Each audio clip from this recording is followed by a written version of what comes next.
Going back to the figures about the money that's been paid in ULEZ, you're absolutely right. The poorest in London have paid the full whack of that money that's come in over the last month. And they're concerned about an extension to paper mile road user charging or distance user charging. And with respect, you did say previously that you wouldn't expand ULEZ to the whole of Outer London, and then you did subsequently. So there was a website, it was www.project2030tfl.co.uk, that talked about your plans for expanding road user charging. That website's now been taken down.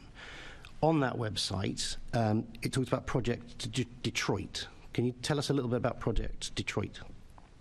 I'm afraid I can't. I don't know what Project Detroit is.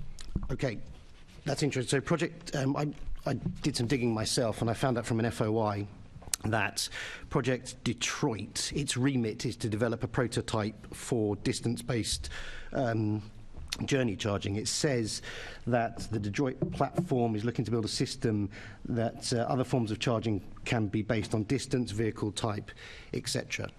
So that's going ahead, and I've got procurement data for money that's gone into Project Detroit as well. So can you confirm that's been cancelled if road user charging or paper mile road user charging is off the table? I don't know what that project is, so I'm more than happy to ask officers to look at your question and respond to you. It's really worth looking at it because we can look at some of this procurement data here.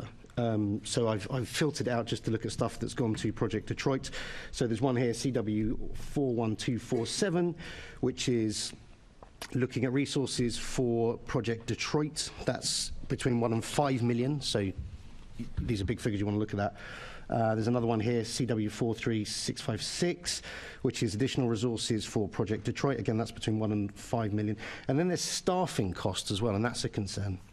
So we've got here senior project owner. That's a salary between 250,000 and 500,000. I presume that's an individual. It's CW45912. And then we've got a program manager for Project Detroit here. Again, that's between 250,000 and 500,000. It says here that that purchase order covers all timesheets up to the 31st of June 2024. So this has been worked on for some time now already. There's 97 staff working on Project Detroit. And again, this is a project that is designed to target distance charging models. Do you know if they've been redeployed? So do you mean Project 2030 or Project Detroit? Project 2030 and Project Detroit are the same thing. Oh, so I've got Project 30. So Project 30 is a project focused on attracting talent to the Technology Department of TfL to use data to improve operations and customer experience, and that includes working on bringing systems in-house. So the 97 staff working on Project Detroit, have they been redeployed? I'm not sure. I mean, what it says for Project 2030 is some of the intention is to bring the work that's been done by a private company in-house. It's not called Project Detroit, it's called Project 2030. It's called Project Detroit, it's all the procurement data. It's called Project Detroit, yeah. So those 97 staff, let's say they're somewhere between 80 to 100,000 pounds on cost. That's got to be 12 to 15 million pounds worth of salary costs with on costs included. I think it would be useful to know where they are. If you could go away and look at Project Detroit and confirm that those elements of it have been cancelled, that's looking at paper mile or distance user charging, that would be useful. Is it possible for us to visit Project Detroit and go and talk to some of the technicians there?